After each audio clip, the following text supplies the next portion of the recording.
जय श्री राम, जय Shri Mahakal. NTPC green जिसने लिस्टिंग गेंस तो बहुत ही नेग्लिजिबल दिए थे, बट वहाँ से एक अच्छी खासी रैली तो ज़रूर करी थी।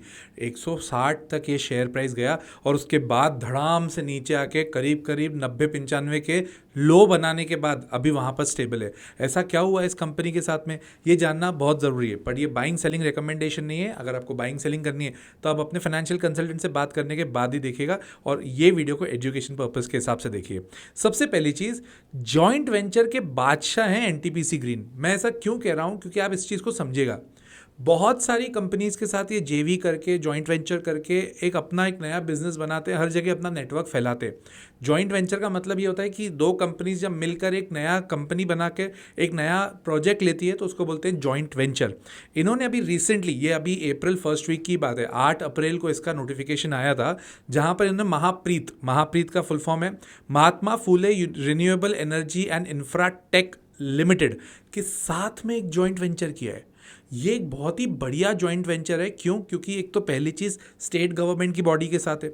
अगर स्टेट गवर्नमेंट की बॉडी के साथ में आपने जेवी किया है तो कई कई बार क्या होता है, बहुत जगह आपको परमिशंस रिक्वायर्ड होती हैं, बहुत जगह आपको क्लियरेंसेस चाहिए, बहुत जगह आपकी ऐसी सिचुएशन आती है कि यहाँ पर काम अटक रहा है, सरकार में काफ़ी टाइम से पॉइंट लटका हुआ है, तो इससे ईजी हो जाता है क्योंकि उन्हीं की तो बॉडी आपके साथ काम कर रही है।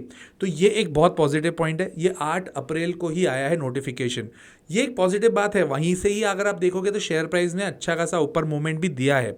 इनका फोकस इस पर्टिकुलर जेवी में क्लियर है कि सोलर और विंड के ऊपर हम काम करेंगे। 2022 में ये कंपनी इनकॉर्पोरेट हुई थी और लार्जेस्ट रिन्यूएबल एनर्जी है पावर सेक्टर की।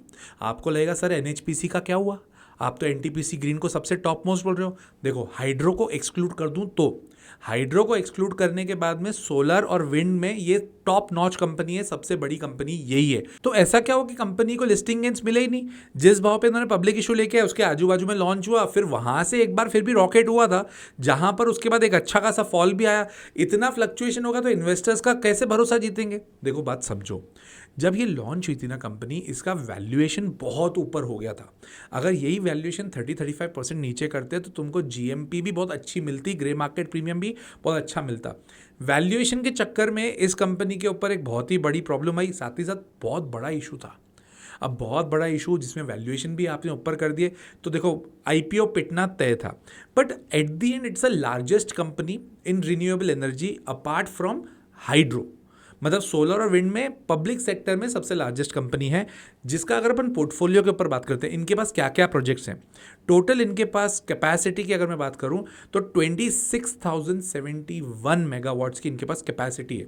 आई एम नॉट सेइंग कि कैपेसिटी इतनी है तो काम भी इतना कर रहे हैं, क्या नहीं, काम कितना कर रहे हैं, ऑपरेशनल पे ध्यान दें।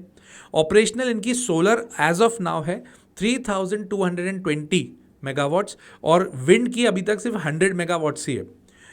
तो सर कैपेसिटी इतनी ज़्यादा है और ये लोग अभी काम तो इतना कम ही कर रहे हैं, करीब 10% के 10-15% के आजू बाजू तो काम कर रहे हैं। कैसे लगाएं इसमें पैसा? क्योंकि बहुत प्रोजेक्ट्स पाइपलाइन में हैं। इस कंपनी के साथ सबसे बड़ी प्रॉब्लम ही है। अभी मैं इसकी अपन प्राइस अर्निंग रेशियो की बात करेंगे ना, इसी को हाथों हाथ अपन प्राइस अर्निंग रेशियो से भी कनेक्ट करते हैं। प्राइस अर्निंग रेशियो का फॉर्मूला क्या होगा? Market price upon EPS. EPS का मतलब earning per share. Earning per share मतलब जितना नेट प्रॉफिट कंपनी को हुआ divided by number of shares, है ना। मतलब कंपनी कितना कमा रही है वो ईपीएस से समझ में आएगा। भाई साहब कैपेसिटी 26,000 मेगावाट्स की है, तुम काम कर रहे हो 3,300 मेगावाट्स पे, मतलब अप्रॉक्सीमेटली 15% पे, तो 85% का रेवेन्यू कब आएगा? 85% का ईपीएस का क्या करें? यही तो प्रॉब्लम है जिसके कारण इसका price earning ratio as of now है 234।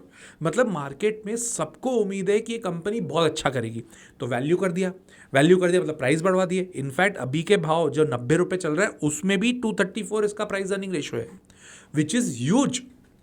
अपन और कंपेयर करते हैं, टाटा पावर को कंपेयर करो 30 का है, इनका 230 का है। क्यों? मतलब इतनी ज़्यादा महंगी है क्या कंपनी? इसलिए है क्योंकि इन्होंने अभी तक अपनी कैपेसिटी पूरी तरह से यूज़ नहीं करी है। कैपेसिटी जब यूज़ करेंगे तो रेवेन्यू आएगा, प्रॉफिटेबिलिटी आएगी, प्राइस अर्निंग रेशियो स्टेबल होते जाएगा, नीचे आएगा। सिमिलरली इनकी पाइपलाइन में कितनी है? अभी पाइपलाइन में इनकी 9,175 मेगावाट्स है, पाइपलाइन में जो भी चल रहे हैं, और ये धीरे धीरे नए नए प्रोजेक्ट्स लेके आ रहे हैं, जेवी के थ्रू कर भी रहे हैं। जिसमें से 9175 मेगावाट्स का इनके पास जो प्रोजेक्ट है जो पाइपलाइन में है, उसमें से 6925 मेगावाट्स सोलर का है और 2250 विंड का है। 26,000 के करीब करीब इनके पास थी कैपेसिटी, जिसमें से 3,300 ये लोग यूज़ कर रहे हैं। बचे कितने? करीब करीब 22,000। 22,000 में से 9,175 करोड़, अपन मानते हैं 10,000, अभी भी 12,000 करोड़ की कैपेसिटी बाकी है इनके पास ये पाइपलाइन को कंप्लीट होने के बाद। और देखो, कोई भी एनर्जी प्रोजेक्ट होता है उसको समय लगता है, चीज़ों को डेवलप करने में। अब हम रहे शेयर होल्डर, हम रहे इन्वेस्टर्स, हमें थोड़ी रहना है इतने लंबे समय तक, हम थोड़ी शांति से बैठ पाएंगे। तो वेट करो, जब ये पाइपलाइन से आगे बढ़ जाए प्रोजेक्ट, फिर इन्वेस्ट करना। सिंपल सी बात है, ऐसे ही होता है। बट ये कोई बाइंग सेलिंग रिकमेंडेशन नहीं है, तो इसको उस तरह से मत दिखेगा। रही बात इनकी रेवेन्यू की, बात करते हैं, जो 3,300 मेगावाट्स का ही है, जिसमें से 91% तो सोलर से है। समझ में भी आ रहा था, 3,220 मेगावाट्स तो सोलर से ही था, और 4.5% ही विंड से है। इनकी सब्सिडरी के नाम बताता हूँ। एनटीपीसी रिन्यूएबल एनर्जी लिमिटेड, एक तो वो है। Green valley renewable energy, Indian oil के साथ भी इन्होंने काम किया हुआ है। तो ऑल टुगेदर ये ना बादशाह है जेवीज के, हर जगह जाके जेवी बनाते हैं और कुछ ना कुछ नया इन्वेस्टमेंट वहाँ से चालू करते हैं, क्योंकि इनको भी समझ में आ रहा है कैपेसिटी बहुत अच्छी बनानी है। मेरे को एक बात इनकी बहुत बढ़िया लगती है, इनके पास लैंड बैंक बहुत बढ़िया है। लैंड बैंक का मतलब कंपनी ने कितनी लैंड अपने पास में रखी है, और इंडिया है, लैंड की वैल्यू बढ़ेगी, रियल एस्टेट की वैल्यू बढ़ेगी। आप भी जानते हैं, हम भी जानते हैं। मैं फ्लैट्स की बात नहीं कर रहा हूँ, ऑफिसेस की बात नहीं कर रहा हूँ, लैंड की बात कर रहा हूँ। इनके पास फ्री होल्ड लैंड, मतलब स्पेसिफिकली इनकी ही लैंड 8,900 एकड़ की इनके पास लैंड है, जो इनकी बैलेंस शीट में रिफ्लेक्ट करती है। और लीज होल्ड लैंड जो इन्होंने लंबे समय तक लीज पे लेके रखी है, वो है 45,700 एकर्स। तो लैंड बैंक इनके पास बहुत मस्त है, इसमें तो कोई डाउट नहीं है। देखो, कंपनी की हालत इसलिए भी खराब है क्योंकि कभी तक कैपेसिटी को यूज़ नहीं किया है, उसके चक्कर में प्राइस अर्निंग रेशियो बहुत ज़्यादा ऊपर है। अब वहाँ से ओवर वैल्यूड लगती है। तो जब कंपनी अपनी कैपेसिटी बराबर यूज़ करेगी, तब जाके इसमें इफेक्ट आएगा, ये ध्यान रखिएगा। फाइनेंशियल्स की अगर मैं बात करूँ, रेवेन्यू एकमात्र कंपनी है जो IPO मार्केट में आई थी जिसका काफ़ी स्टेबल रेवेन्यू था। वरना बहुत सारी कंपनियों के जब IPO लेके आई थी तो रेवेन्यू भाग के से रहे थे, एक साल में 3-3, 4-4 गुना रेवेन्यू बढ़ गए। ऐसे कैसे हो रहा है यार? इसमें क्या था, दिसंबर 2024 क्वार्टर की अपन बात करते हैं, 505 करोड़ 505 करोड़ का इनका रेवेन्यू था, जो दिसंबर 2023 से कंपेयर करने जाओ तो 446 करोड़ ही था, मोटा माटी 15% का गेन।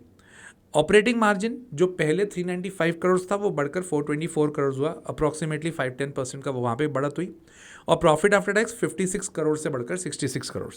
तो रेवेन्यू वाइज अगर मैं बैलेंस शीट वाइज बात करूँ, स्टेबल है। बट पॉइंट ये, अपनी कैपेसिटी से कम यूज़ कर रहे हैं ना आप, प्लीज़ इसको ध्यान से समझिए कि जब अपनी कैपेसिटी 26,000 मेगावाट्स की है, हम काम ही 3,300 मेगावाट्स पे कर रहे हैं, तो यार कहाँ से वो वाला वैल्यूएशन जस्टिफाई होगा। बट लोगों को अभी भी उम्मीद है कि ये बहुत तेज़ी से बढ़ेगी, मुझे भी बहुत अच्छी उम्मीद है कि ये बहुत अच्छे से बढ़ेगी, समय लगेगा, ये ध्यान रखिएगा। उस बीच में ट्रम्प साहब ने आके कुछ बोल दिया तो फिर तो हालत ख़राब हो जाती है। इनके प्रमोटर्स के पास अभी भी 89% है, और FIIs ने 2% का इन्वेस्टमेंट किया हुआ है, DIIs ने 5.28% का इन्वेस्टमेंट किया हुआ है, जो कि ठीक है, नेग्लिजिबल है। सबसे बढ़िया बात, पब्लिक सिर्फ 3.5% ही है। हम लोग जितने लोग इन्वेस्टेड हैं, आप लोग सब जितने इन्वेस्टेड हैं ना, सिर्फ 3.5% ही है टोटल कंपनी की वैल्यूएशन की अगर मैं बात करूँ। रही बात टेक्निकल्स की, तो अब 85-90 रुपीज़ इसका, 85 पकड़ के चलो, एक बहुत स्ट्रॉन्ग सपोर्ट है, वो टूटा तो दिक्कत आएगी। अदरवाइज तो ठीक है, अभी तक तो कंपनी ठीक लग रही है। और अभी जो नया इन्होंने JV किया है महाप्रीत के साथ में, तो ऑटोमेटिकली वो बेनिफिशियल तो रहेगा। मैं अभी तक इसमें इन्वेस्टेड नहीं हूँ, मैं IPO में भी इसमें पैसा नहीं लगाया था, मैंने क्लियरली मेंशन भी किया था, मैं इन्वेस्टेड नहीं हूँ। अभी मैं इन्वेस्ट इसमें करने का सोच भी नहीं रहा हूँ, क्योंकि रिन्यूएबल एनर्जी में मेरे पास और दूसरी कंपनीज है जो मुझे ज़्यादा बेहतर लगती है, जो मेरे लिए पर्सनल अपने पोर्टफोलियो के लिए मैंने लेके रखी है। आप अपने हिसाब से डिसीजन लीजिएगा, एक और बाइंग सेलिंग रिकमेंडेशन के हिसाब से मत दिखेगा। और अगर आपको मेरा कंटेंट अच्छा लगता है तो लाइक कर दीजिएगा, सब्सक्राइब कर दीजिएगा चैनल को, और साथ ही साथ शेयर करिएगा अपने दोस्तों के साथ, और कमेंट करके मुझे ज़रूर बताइए कि कौन से IPOs के ऊपर आपको डिटेल एनालिसिस वीडियो चाहिए। ये वाला तो मैंने उधर से ही पिक किया था। टिल देन, जय श्री राम, जय श्री महाकाल।